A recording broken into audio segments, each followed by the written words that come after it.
there are certain things that will be subject to kind of local contextualization and circumstances, right? So very clearly we can state for a man that he should cover everything over his nakedness, right? And generally speaking, the minimum for that is from the navel to the knees. Some saying the navel is included, some saying it's not, some say the knees is included, it's not, whatever, different schools of thought, but that's kind of the minimum. And for women, everything except the face and the hands, and Abu Hanifa also, the feet is allowed to be shown. So that's the minimum, right? And it should not be form so that one can see the form underneath, or in terms of its type, or that it's transparent. Does the Sharia actually have anything more to say than that? Not really, right? So when people say you have to wear this very black sort of chador in Iran, or the black abaya, that's the cultural context of the Arabian Gulf, and that is the Islam, and that's the only way you can dress, or otherwise you're abadan. That's the culture of that place, right? That's how they did it for centuries, perhaps.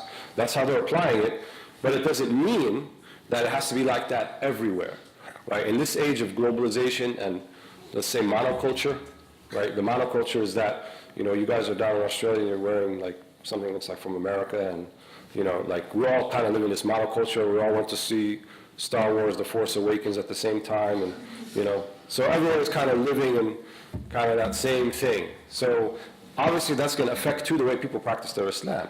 That's why I go back to those people who advocate this. They're such a product of the modern world, the very thing that they detest, right, and that they talk about, but it wouldn't be like that if they were not products of the modern world. So trying to uniformize everything. We're all the same, we all have to dress in black. There's a uniform for the Muslim. It consists of a white thobe, and it should barely be, below my knees. And, I should have a long straggly beard, and I should have fire in my eyes, and then that's the standard uniform for the Muslim, and that's piety, right? Anything less than that is less pious. And I need to stand with him in the masjid, and if I don't have my feet next to him, he's doing like this, and I'm like annoyed, but, that's the sunnah, akhi, like it or not. All of that comes out of a very, very modern context, where you try to uniformize everything. Islam is so much more nuanced, so much more beautiful than that, right? It's not some code, right? It's not a laundry list of do's and don'ts. It's way beyond that, right? It's manhaj hayat, right? It's how to live. It's how to speak to God. It's how to speak to one another, right? It's how to ensure that our future generations have the same blessed opportunities that we had. That's Islam, right? It's how to treat the environment. It's how to treat the soil. It's all those things. It's not this kind of club, or badge that you stick on and use it as a physical club to hammer people with, to say that this is the sunnah. Absolutely not. It's outrageous, right? So in terms of the way that the genders interact with one another, it's going to be subject to different circumstances. So I'll give you a few examples. I've had the opportunity to live in several different countries and different places in the world, both in the Muslim world and outside. And one of the things that we try to practice as a family is that we would be sensitive to kind of the cultural milieu environment that we're in. So, usually when we go to, when I spend time in Saudi Arabia or like a place like that, my wife, I advise her to dress, I don't tell her to, she has to do this, but I advise her, try to dress kind of similar to people around here, right? Because if you don't, then that's something that they're not used to, and it could be a source of fitna for them. Not for you so much. It will eventually, but it's a source of fitna for them. So again, you're considering the other, right? More than you're considering what I need to do, me practicing my own individual right. So I don't want to be a source of fitna for someone else, right? The Quran is full of examples of how we should not be a source of fitna. حتى لا نكون فتنة للكافرين أو للظالمين. Can you imagine that? We don't be a fitna for the people who disbelieve. Yeah, don't contribute to their disbelief. That's how we should think about it. So if she's going to Saudi Arabia, wear the black abaya, maybe even the niqab, don't stand out. Don't be like, different and, just because that's cool or that's where you want to be. Versus, for example, there are certain countries, if you do wear the same style niqab that you wear in Saudi Arabia, it's very much, frowned upon and harassed. We lived in Damascus in the 90s for a while, and in the beginning my wife wore it like the Saudi way. And she noticed that she was getting harassed by people, and we couldn't, I thought that's okay, what is that? But it turns out that certain people used to dress like that, right? People they would be seen as someone that a man can approach even for sexual service by money. And they dressed in the black abaya in the Saudi style. That was the context which it was in. So we didn't know that. So when she changed it and she wore very similar, what's called a manto, right? I think Lebanese have mantos too, and then you have kind of the isharab that kind of just kind of goes over the nose rather than the whole face, and it's white, completely different. She walked anywhere she wants to walk, no one harassed her, no one bothered her. She felt liberated and free because, you know, she's going about in society and conducting things in the way that she wants. So isn't that the goal, right? Rather than me feeling I have to be this way or dress this way or exercise my individual rights at the detriment of others.